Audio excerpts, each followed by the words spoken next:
அஸ்ஸலாமு அலைக்கும் வரஹ்மத்துல்லாஹி வபரகாத்துஹு. இன்னல் ஹம்தலில்லாஹி நஹ்மதுஹு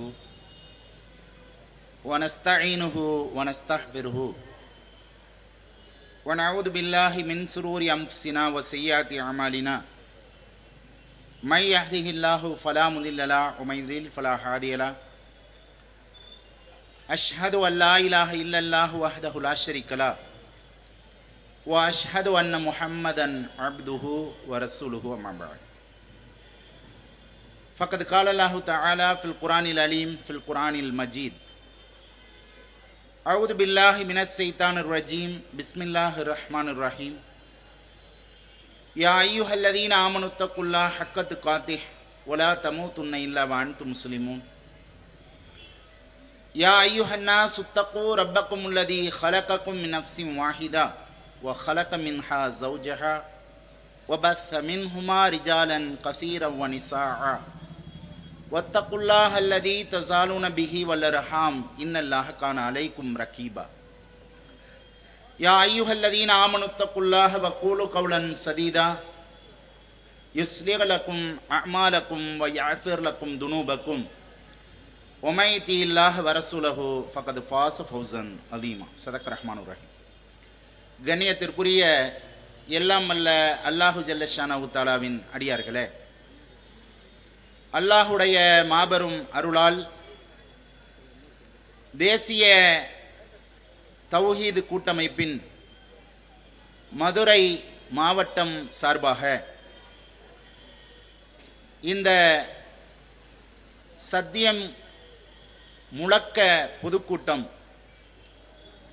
பல்வேறு மக்களுடைய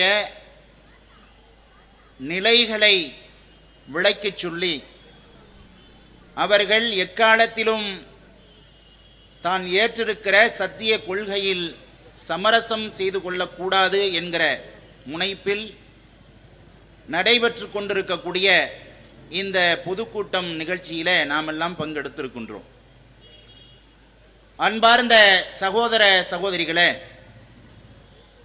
இந்த நிகழ்ச்சியில் இஸ்லாமும் இன்றைய இளைஞர்களின் நிலையும் என்கிற தலைப்பு எனக்கு வழங்கப்பட்டிருக்கிறது.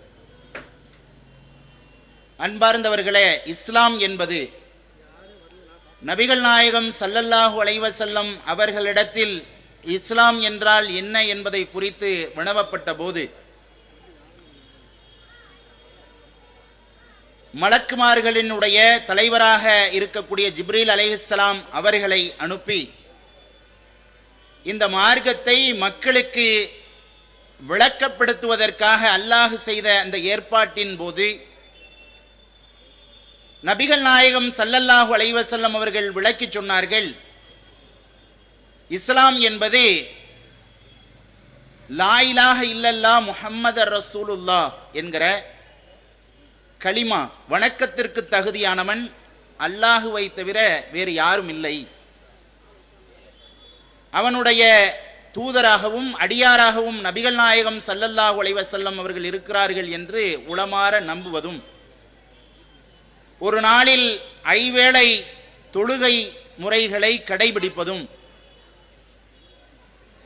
அல்லாஹ் பொருளாதாரம் நமக்கு வழங்கினால் அதிலிருந்து ஏழைகளுக்கென்றும் அல்லாஹ் வகைப்படுத்திய அந்த 8 சாரார்களுக்கும் உரிய விதத்தில் நம்முடைய பொருளாதாரத்தில் இருந்து ஜக்காத் என்று பிரித்து வழங்க வேண்டிய அந்த கட்டாய கொடையையும், அதே போன்று ரமலான் மாதம் வரும்போது அந்த கடமையான நோன்பை கடமையாக்கப்பட்டவர்கள் நோற்க வேண்டும் என்பதையும், அல்லாஹ் பொருளாதாரத்தையும் உடல் திடகாத்திரத்தையும் தரும்போது ஹஜ்ஜு கடமையாகும் போது நாம் அந்த ஹஜ்ஜு கடமையை நிறைவேற்ற வேண்டும் என்கிற உளமாற இந்த சத்திய கொள்கையை ஏற்பதோடு அதை வாழ்வியலில் செயல்படுத்தி காட்டுவதை இஸ்லாம் என்று சொல்லி நபிகள் நாயகம் ஸல்லல்லாஹு அலைஹி வஸல்லம் அவர்கள் மக்களுக்கு விளக்கப்படுத்தினார்கள். இந்த செயல்பாடுகளாக இருக்கட்டும். இந்த செயல்பாடுகளின் மூலமாக நாம் பிற மக்களுக்கு விளக்கி சொல்ல வேண்டிய விஷயங்களாக இருக்கட்டும், இவற்றையெல்லாம் தற்போதுள்ள இளைஞர்கள் செயல்படுத்தக்கூடியவர்களாக இருக்கிறார்களா?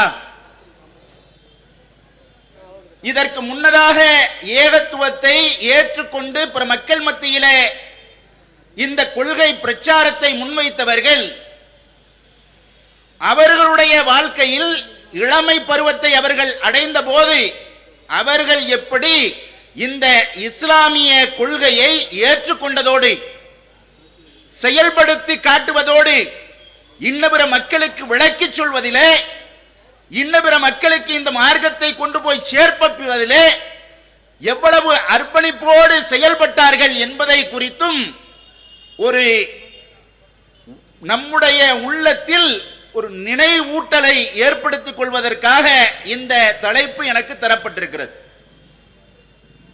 இந்த மார்க்கத்தை ஏற்றிருந்த நபிகள் நாயகம் ஸல்லல்லாஹு அலைஹி வஸல்லம் அவர்கள் காலம் தொட்டு வாழ்ந்த மக்களாக இருக்கட்டும், அதற்கு முன்னதாக இந்த மார்க்கத்தை அல்லாஹ் வழங்கிய நபிமார்கள், அந்த நபிமார்களோடு இருந்த மக்கள் அவர்களுடைய இளமை பருவத்தில் எப்படியெல்லாம் கொள்கை பற்றுடையவர்களாக இந்த கொள்கையை பிற மக்கள் மத்தியிலே தன்னுடைய வாழ்வியல் வழியாக எடுத்து காட்டுபவர்களாக, தன்னுடைய கொள்கையில எந்த நிலையிலும் சமரசம் இல்லாத மக்களாக அந்த மக்கள் வாழ்ந்தார்கள் என்பதை குறித்து அல்லாஹ் வரலாறு நெடுகிலும் நமக்கு பாடம் நடத்துகிறான் என்றால் எதற்கு? சுவாரஸ்யம் கூட்டுறதுக்கு அல்லாஹ் குர்ஆன்ல பாடம் நடத்துறான். இப்ராஹிம் அலைஹிஸ்ஸலாம் அவருடைய இளமை பருவத்தின் அவருடைய தியாகத்தையும் கொள்கை பற்றுதலையும் குறித்து அல்லாஹ் நமக்கு வரலாறை திருமறை குர்ஆனிலே சொல்லி காட்டுகிறான் என்றால் எதற்கு?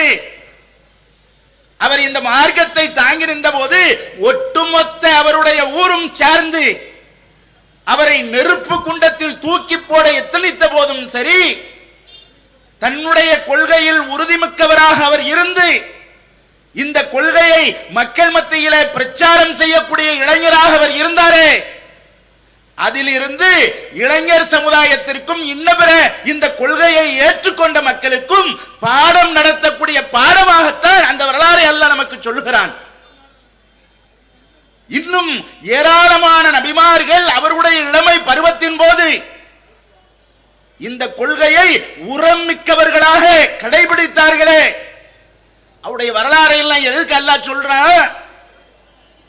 நபி இறுதி தூதராக நாமெல்லாம் அறிந்து வைத்திருக்கிற நபி முஹம்மது ஸல்லல்லாஹு அலைஹி வஸல்லம் அவர்கள் அவருடைய பொன்மொழிகள் வாயிலாக பல்வேறு வரலாற்று சம்பவங்களை நினைவுபடுத்தி சொன்னதாக இருக்கட்டும், பல்வேறு இளைஞர்களுக்கு உபதேசித்த உபதேசங்களாக இருக்கட்டும், அவருடைய இளமை பருவத்தின் போது எத்தகைய சிக்கல் வந்தாலும் இந்த கொள்கையை நான் என்னுடைய உயிர் மூச்சு போகும் வரைக்கும் தாங்கி நிற்பேன் என்று உறுதிப்பாட்டுடன் வெளிப்படுத்திய அந்த வெளிப்பாடாக இருக்கட்டும்.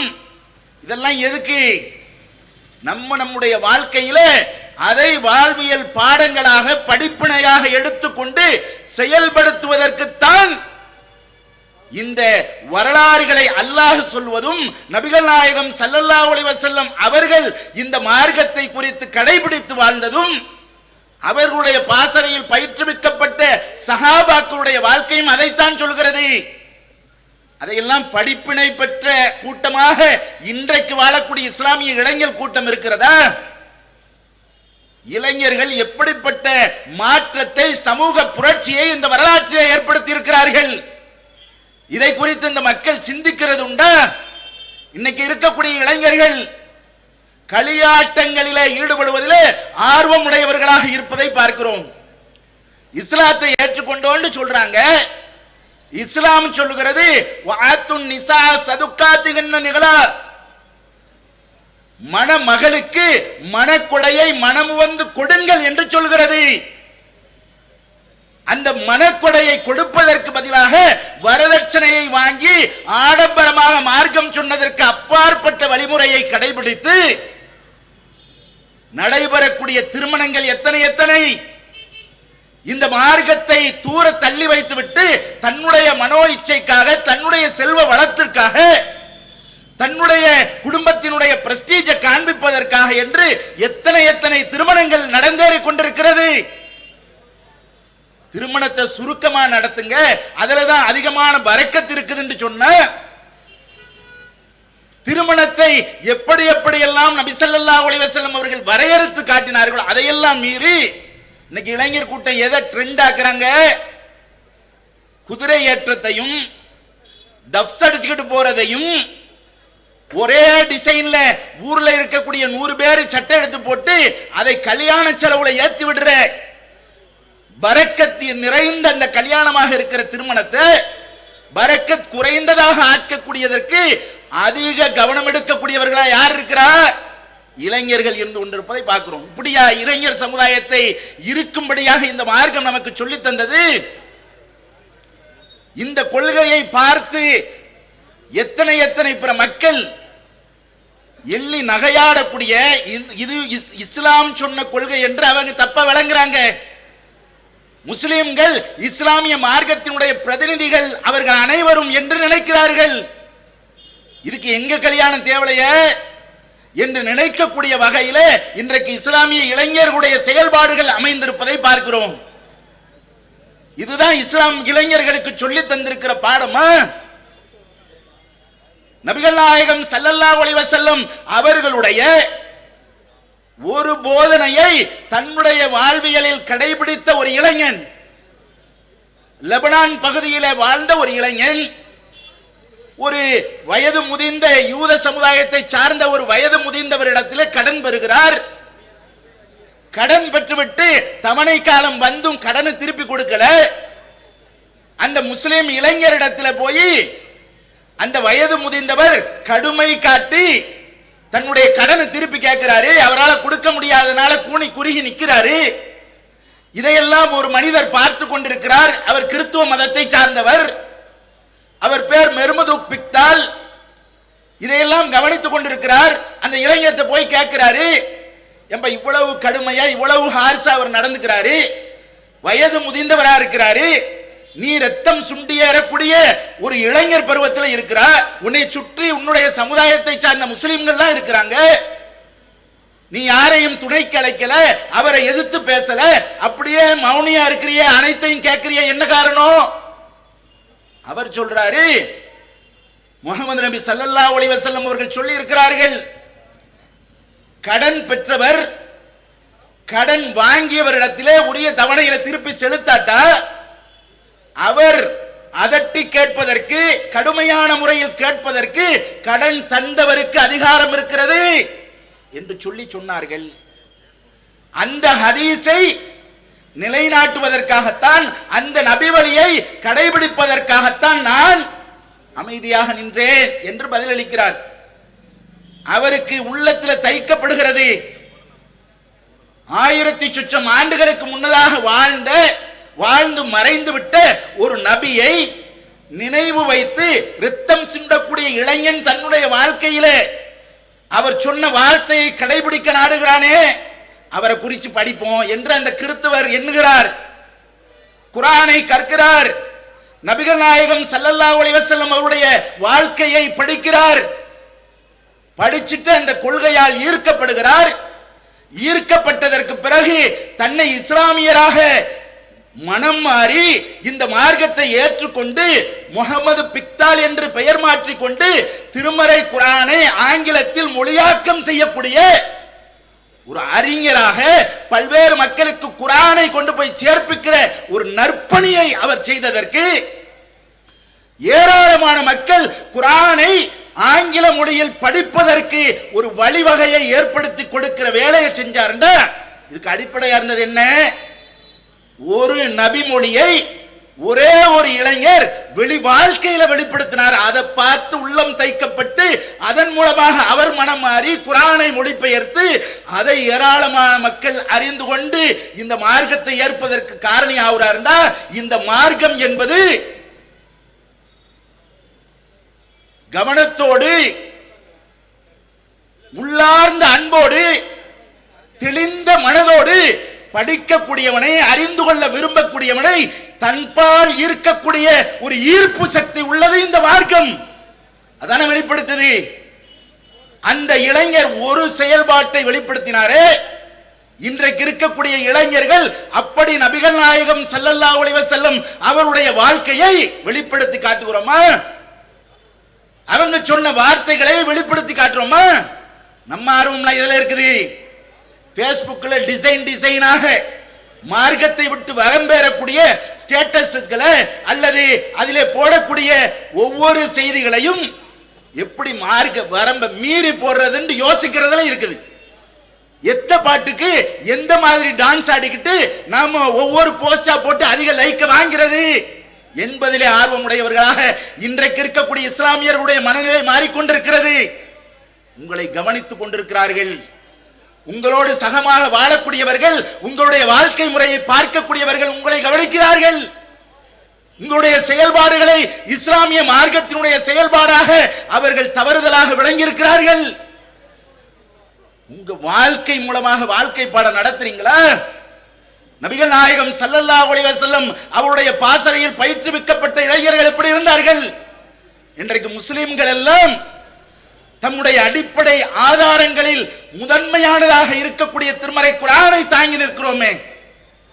இந்த குர்ஆனை நபிகள் நாயகம் ஸல்லல்லாஹு அலைஹி வஸல்லம் அவர்களுக்கு இறக்கியதற்கு பிறகு, நபி ஸல்லல்லாஹு அலைஹி வஸல்லம் அவருடைய மரணத்திற்கு பிறகு, அபூபக்கர் சித்திக் ரலியல்லாஹு அவருடைய காலத்தில் நடந்த யமாமா போரின் போது 70 சஹாபாக்கள் குர்ஆனை மனனமிட்ட 70 சஹாபாக்கள் இறந்த நிலையில் குர்ஆனை பாதுகாக்க வேண்டும், முன்திரட்ட வேண்டும் என்று பலகட்ட ஆலோசனைகளுக்கு பிறகு முடிவெடுத்து ஒரு நபரிடத்திலே அந்த பொறுப்பை தலைமைத்துவமாக அவரை ஏற்படுத்தி ஒப்படைக்கப்படுகிறது. அவர் பேர் ஸைத் பின் ஸாபித் ரலியல்லாஹு அன்ஹு. அபூபக்கர் சித்திக் ரலியல்லாஹு அவரிடத்திலே இந்த வேலையை ஒப்படைக்கிறார். ஏன்? ரசூலுல்லாஹ்வுடைய காலத்தின் போது குர்ஆனை மனனமிட்டவராக, அந்த வஹியை எழுதக்கூடிய எழுத்தர்களில் ஒருவராக, தலை சிறந்த அறிஞர்களில் ஒருவராக, இளைஞர் பருவத்தில் இருந்த மிகச்சிறந்த மனிதர்களில் ஒருவராக இருந்தவர் அந்த ஸைத் பின் ஸாபித் ரலியல்லாஹு அவர்கள். அவரை நியமிக்கிறாங்க. எவ்வளவு பெரிய வேலை! அவர் குறிப்பிடும் போது எப்படி சொல்லி காண்பிக்கிறாங்க? ஒரு அல்லாஹ்வின் மீது ஆணையாக ஒரு மலையை அந்த இடத்தில் இருந்து வேறு இடத்திற்கு அகற்ற சொல்ற வேலை எனக்கு சுலபமா இருந்திருக்கும். இந்த குர்ஆனை ஒன்று திரட்டுகிற பணி என்பது அவ்வளவு பெரிதாக, அவ்வளவு பிரம்மாண்டம், அதை விட ஒரு மலையை நகற்றுவதை விட கடினமான வேலையாக அவர்கள் ஒப்படைக்கும் போது நான் கருதினேன் என்று சொல்லும் அளவுக்கு ஒரு கடுமையான வேலையை கஷ்டப்பட்டு வேலை செய்தார். அதற்கு பிறகு உமர் ரலியல்லாஹு அவருடைய ஆட்சி காலம், அதற்கு பிறகு உஸ்மான் ரலியல்லாஹு அவருடைய ஆட்சி காலம். அந்த ஆட்சி காலத்தின் போது இறுதியாக தொகுத்து மக்களுக்கு பரவலாக்கப்பட்ட அந்த குழுவிலும் கூட ஸைத் பின் ஸாபித் ரலியல்லாஹு அவர்கள் இடம்பெற்றார்கள் என்ற வரலாற்று செய்திகளை நாம் பார்க்கிறோம். அப்போ ஒரு இளைஞராக இருந்தா ரசூலுல்லாஹ்வுடைய பாசறையில் பயிற்றுவிக்கப்பட்டவர்கள் இந்த மார்க்கத்தை அடுத்தடுத்த தலைமுறைகளுக்கு கொண்டு போய் சேர்ப்பிப்பதற்கு அச்சாணிகளாக, அடிப்படைகளாக இருந்தவர்களாக பார்க்கிறோம். இன்றைக்கு இருக்கக்கூடிய இளைஞர்கள் அப்படி இருக்கிறாங்களா? கொள்கை உறுதி மிக்கவர்களாக இருக்கிறார்களா? நபிகள் நாயகம் ஸல்லல்லாஹு அலைஹி வஸல்லம் அவர்கள் கொள்கை பற்றி எப்படி வெளிப்படுத்தினார்கள்? குல் ஹாதிஹி ஸபீலி அது இலல்லாஹ் அலா பஷீரத்தின் அனா வ மனித்தபஅனி வ சுப்ஹானல்லாஹ் வ மா அனா மினல் முஷ்ரிகீன். அல்லாஹ்வுடைய தூதர் தன்னுடைய வார்த்தை எப்படி அமைத்தார், தன்னுடைய வாழ்க்கை எப்படி அமைத்தார், அவருக்கு அல்லாஹ் எப்படி போதனை செய்தான் என்பதை குறித்து அல்லாஹ் பாடம் நடத்துகிறான். இதுவே எனது பாதை, குல் ஹாதிஹி ஸபீலி அது இலல்லாஹ், இதுவே எனது பாதை, நானும் என்னை பின்பற்றுபவர்களும் இந்த கொள்கையில் தெளிவான விளக்கத்தில் இருந்து கொண்டு அல்லாஹ்வை நோக்கி அழைக்கிறோம். நான் இணை கற்பிப்பவன் கிடையாது என்பதை உரமாக சொன்னார்களே, அல்லாஹ் தூயவன் என்பதை உரமாக அல்லாஹ் சொல்ல சொன்னதை அப்படியே வாழ்வியலாக கடைபிடித்தார்களே. இன்றைக்கு இளைஞர்கள் மத்தியிலே அந்த வாழ்க்கை பாடம் இருக்கிறதா? தெளிவான விளக்கம் இருக்கிறதா? குர்ஆனை குறித்து, மார்க்கத்தை குறித்து ஒருத்தர் போதனையை கேட்டா மார்க்கத்தை குறித்து விளக்கும்படியாக கேட்டால் ஒரு இளைஞர் பருவத்தில் உள்ளவரோ ஒரு இளைஞியாக இருக்கக்கூடிய ஒரு பெண்ணோ மார்க்கத்தை குறித்து ஒருத்தர் கேட்டாருன்னா அதுக்கு விளக்கப்படுத்தக்கூடிய அவருடைய கேள்விகளுக்கு பதிலளிக்கக்கூடிய நிலையில் இருக்கிறார்களா? ரசூலுல்லாஹ் சொன்னாங்களே, நானும் என்னை பின்பற்றுபவர்களும் தெளிவான விளக்கத்தில் இருந்து கொண்டு அல்லாஹ்வை நோக்கி அழைக்கிறோம் என்று நபியே நீங்கள் சொல்லுங்கள் என்ற சொல்லுக்கேற்ப ரசூலுல்லாஹ் இருந்தாங்களே. அப்படிப்பட்ட ஒரு சிறந்த சமூகத்தை உருவாக்குனாங்களே. இன்றைக்கு இளைஞர் சமுதாயம் அப்படி இருக்கிறதா? அல்லாஹ்வை தூய்மைப்படுத்தக்கூடிய, தன்னை இணை கற்பிப்பவன் இல்லை என்பதை உரமாக மக்களிடத்தில் சொல்லக்கூடிய ஒரு மனநிலைப்படுத்தவர்களாக மக்கள் இருக்கிறார்களா? குறிப்பாக இளைஞர் சமுதாயத்தை சார்ந்தவர்கள். ரசூலுல்லாஹ்வுடைய காலத்தில் எத்தனை இளைஞர்கள் இப்னு அப்பாஸ் ரலியல்லாஹுடைய வரலாறை படித்தால், இப்னு உமர் ரலியல்லாஹுடைய வரலாறை படித்தால், இப்படி ஏராளமான நபித்தோழர்களில் இளமை பருவத்தின் ஆரம்ப கட்டத்தில் இருந்த போதிலிருந்து இந்த மார்க்கத்திற்காக தன்னை அர்ப்பணித்துக் கொள்ளக்கூடியவர்களாக, இந்த மார்க்கத்தை அறிந்து கொண்டு அடுத்தடுத்த தலைமுறைகளுக்கும் இந்த மார்க்கத்தை தெளிவாக சொல்லக்கூடியவர்களாக, விளக்கப்படுத்தப்பட்டவர்களாக இருந்தார்களே. அப்படிப்பட்ட இளைஞர் சமுதாயம் இன்றைக்கு இருக்கிறதா? நம்ம நினைச்சு பார்க்கணும். நாமளே நினைத்து பார்க்க வேண்டும். நம்முடைய செயல்பாடுகள், நம்முடைய வாழ்க்கையினுடைய வெளிப்பாடுகள் எப்படி இருந்து கொண்டிருக்கிறது என்பதை குறித்து சிந்திக்க கடமைப்பட்டிருக்கிறோம். நம்முடைய வாழ்க்கை இஸ்லாம் சொல்லக்கூடிய அடிப்படையிலான வாழ்க்கையாகவோ, இன்ன பிற மக்களை இந்த மார்க்கத்தின்பால் ஈர்க்கக்கூடிய வகையிலான மார்க்கமாகவோ செயல்பாடாகவோ நம்முடைய வாழ்க்கை முறை இருக்கிறதா? அப்ப நம்ம இந்த மார்க்கத்தை பெற்றிருக்கிறோம். அழகான ஒரு சித்தாந்தத்தை, மனிதனுக்கு ஏற்ற ஒரு பாதையை அல்லாஹ் நமக்கு வடிவமைத்து தந்திருக்கும் போது அதை செயல்படுத்துவதை விடுத்துவிட்டு இன்ன பிற செயல்பாடுகளை மனோ இச்சைக்கேற்ப பின்பற்றிக் கொண்டு இந்த மார்க்கத்தை கேலிக்கூத்தாக ஆக்கக்கூடிய நிலையை பார்க்கிறோம். இளைஞர்களை வழிநடத்தக்கூடிய எத்தனையோ ஜமாத்துக்களுடைய நிலையையும் அப்படித்தான் இருப்பதாக பார்க்கிறோம். இளைஞர்களை மார்க்கம் கற்கக்கூடியவர்களாக, மார்க்கத்தை செயல்படுத்துவதற்கு ஆர்வம் ஊட்டக்கூடியவர்களாக இருப்பதற்கு பதிலாக தாந்தோன்றித்தனமான ஒரு சமுதாயத்தை உருவாக்குவதற்கு ஏற்ற ஒரு சூழலைத்தான் இன்றைக்கு ஒரு சமூகத்தை கட்டமைக்க வேண்டிய பொறுப்பில் இருக்கக்கூடிய பல ஜமாத்துக்கள் இருப்பதை பார்க்கிறோம். அவங்களெல்லாம் அல்லாஹ் கேட்க மாட்டானா? இளைஞர் சமுதாயம் தன்னை எப்படி வாழ்வியலில் பிரதிபலிக்க வேண்டும் என்று சொல்லி இஸ்லாம் பல போதனைகளை செய்கிறது. இளமை பருவம் என்பது அல்லாஹுவால் எப்படி எல்லாம் சிறப்பித்து சொல்லப்பட்டிருக்கிற ஒரு பருவம். அல்லாஹ் சுவர்க்கத்தை வழங்கும் போது அனைவரையும் அனைத்து இன்பங்களையும் செயல்படுத்துவதற்கு ஏற்ற வயதுடையவர்களாக, இளமை பருவம் உடையவர்களாக ஆக்கிதா அல்லாஹ் சுவர்க்கத்திற்கு அனுப்புவான் என்கிற பல ஹதீஸ்களை நாம் பார்க்கிறோம். அனைத்து இன்பங்களையும் அனுபவிக்க ஏற்ற வயது இளம் வயது. அதனாலதான் அல்லாஹ் சொல்றான், மறுமை நாள்ல எந்த நிழலுமே இருக்காது. அல்லாஹ் வானத்தை எப்படி பரப்பாக நாம் பார்க்கும்படியாக ஆக்கி வச்சிருக்கிறான்ல, அது மாதிரி ஒண்ணும் இல்லாம, எதையுமே ஒண்ணும் இல்லாமல் ஆக்கி வைத்து ஒட்டுமொத்தமாக ஒரு பரப்பில் அனைத்து மக்களையும் நிப்பாட்டுவான். தலைக்கு மிக அருகாமையில் சூரியனை கொண்டு வருவான். செம்பாலான தரையில் மக்கள் எல்லாம் நிற்பார்கள். தன்னுடைய வேர்வைகள் நிரம்பியவர்களாக அவருடைய பாவங்களுக்கு ஏற்ப அந்த நாளில் நின்று கொண்டிருப்பார்கள், தத்தளித்துக் கொண்டிருப்பார்கள். அப்படிப்பட்ட நேரத்தில், எந்த நிழலுமே இல்லாத நேரத்தில் அல்லாஹ்வுடைய அரிசின் நிழல் மட்டும் இருக்கும். அது எந்த மனிதனும் தன்னை குறித்து, தன்னுடைய சமூகத்தை குறித்து, தன்னுடைய சொந்த பந்தங்களை குறித்து கவலைப்படாத ஒரு நாளாக, தனக்கு அல்லாஹ்விடமிருந்து என்ன தீர்ப்பு கிடைக்கும் என்று எதிர்நோக்கியவராக, அப்படிப்பட்ட மனநிலையில் அந்த மனிதர்கள் இருப்பார்கள்.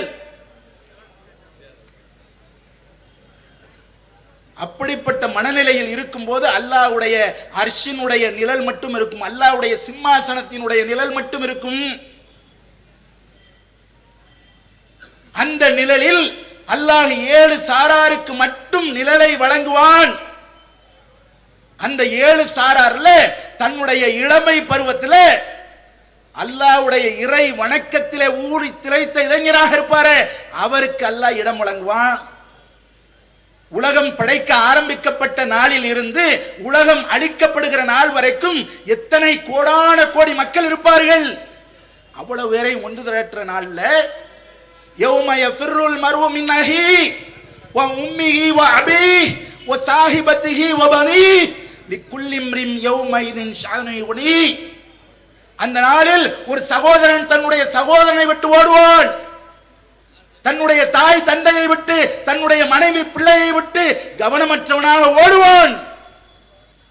அவனுடைய கவனத்தை ஈர்ப்பதாக அல்லாஹ்விடத்தில் இருந்து தனக்கு வழங்கப்படக்கூடிய அந்த நீதி என்னவாக இருக்கும், நமக்கு வழங்கக்கூடிய அந்த தீர்ப்பு என்னவாக இருக்கும் என்பதை குறித்து சிந்தித்து அனைத்தை குறித்து மறைந்தவனாக ஓடிக்கொண்டிருப்பான். அப்படிப்பட்ட நேரத்தில், அந்த கடுமையான நேரத்தில் 7 சாராருக்கு அல்லாஹ் நிழல் அளிப்பான். அந்த 7 சாரார்ல ஒரு மனிதன் யாருன்னா நீதியான அரசன் இருக்கிறாரு.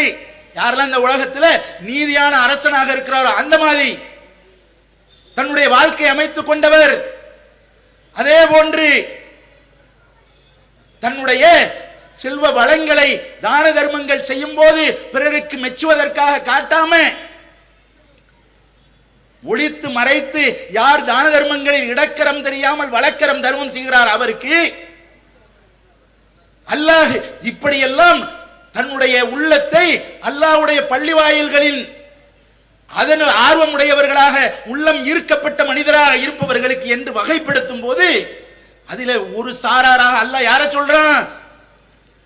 ஒரு இளைஞனாக ஒரு மனிதன் வாழும் போது அல்லாஹ்வுடைய வணக்க வழிபாடுகளில் தன்னை மூழ்கி திளைத்தவனாக ஆக்கி கொண்டு வாழ்ந்தால் அவனுக்கு அதற்காக சொர்க்கம் வழங்கப்படும். அப்படி இளைஞர் பருவத்தை நாமெல்லாம் நம்மோடு வாழக்கூடிய பல இளைஞர்கள் கழிக்கக்கூடியவர்களாக இருக்கிறோமா? மறுமையின் மீது நேசம் கொண்டவர்களாக, மறுமையிலே அல்லாஹ் தரக்கூடிய அந்த தீர்ப்பின் போது நமக்கு சுவர்க்கம் வழங்கப்பட வேண்டும் என்பதிலே ஆர்வமுடையவராக நம்முடைய வாழ்க்கையை நாம் நடத்தி கொண்டிருக்கிறோமா? இளைஞர் பருவத்தில் இருக்கிறவங்க எவ்வளவு பெரிய தியாகங்களை எல்லாம் செய்து இந்த மார்க்கம் நமக்கு வந்து சேர்ப்பிக்கப்பட்டிருக்கிறது.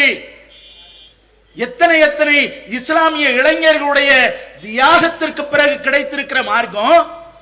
இன்னைக்கு ஏகத்துவத்தை நாம் சுமந்து நிற்கிறோம் என்றால் தமிழகத்திலே வாழக்கூடிய நமக்கு கூட இந்த மார்க்கம் கிடைப்பதற்கு 40 வருஷம் 35 வருடங்களுக்கு முன்னதாக எத்தனை இந்த கொள்கையால் ஈர்க்கப்பட்ட இளைஞர்கள் எத்தனை எத்தனை வெட்டுக்களை, எத்தனை எத்தனை சண்டை சச்சரவுகளை, எத்தனை எத்தனை தியாகங்களை, அர்ப்பணிப்புகளை செய்து இந்த கொள்கையை தன்னுடைய வாழ்க்கையிலே வெளிப்படுத்தி தன்னுடைய வார்த்தையாக கொள்கை பிரச்சாரம் செய்து இந்த மார்க்கத்தை நமக்கு கொண்டு வந்து சேர்ப்பித்திருக்கிறார்கள். அந்த கவலை இருக்குதா? அதே பொறுப்பும் அதே கடமையும் அல்லாஹ் நமக்கும் தானே விதித்திருக்கிறான். அல்லாஹ் கேட்பானே, நபிகள் நாயகம் ஸல்லல்லாஹு அலைஹி வஸல்லம் அவர்கள் நம்மிடத்திலும் தானே ஒப்படைத்து விட்டு சென்றிருக்கிறார்கள். இந்த மார்க்கத்தை பிற மக்களுக்கு கொண்டு போய் சேர்ப்பிப்பதில் உங்களுக்கு கடமை இருக்கிறது என்று சொல்லிதானே ரசூலுல்லாஹ் என்னிடத்தில் இருந்து ஒரே ஒரு செய்தி கிடைத்தாலும் பிறருக்கு சொல்லுங்க என்று சொன்னாங்க. அந்த எண்ணம் இருக்குதா மக்கள்கிட்ட? அந்த ஆர்வமுடையவர்களாக இருந்தால், அந்த எண்ணம் மட்டும் நம்முடைய உள்ளத்திலே இருந்தால், குறிப்பாக இளைஞர் பருவத்திலே உள்ளவர்கள் தன்னுடைய வாழ்வியலை அல்லாஹ் நேசிக்கக்கூடிய வகையில், அல்லாஹ் நமக்கு சுமணபதியில் அல்லாஹ்வுடைய அர்ஷின் கீழ் இடம் தரக்கூடிய, அல்லாஹ்வுடைய அர்ஷினுடைய நிழலின் கீழ் இடம் தரக்கூடிய அந்த நிலையை, ஸ்வர்க்கத்திலே மிகச்சிறந்த வெகுமதியை தரக்கூடிய நிலையை ஏற்படுத்துவதற்கேற்ப நம்முடைய செயல்பாடுகள் அமைச்சிருக்கிறோமா? அல்லது இந்த உலக ஆதாயத்திற்காக, இந்த உலகத்தில் உள்ள ஆசாபாசத்திற்காக நம்முடைய செயல்பாடுகளை, நிலைப்பாடுகளை அமைத்திருக்கிறோமா என்பதை நம்மை நாமே கேள்வி கணைகளை தொடுத்து கொண்டு நம்முடைய வாழ்க்கையை அல்லாஹ்வும் அல்லாஹ்வுடைய தூதரும் காட்டி தந்த அடிப்படையில் அமைத்துக் கொள்ள வேண்டும்.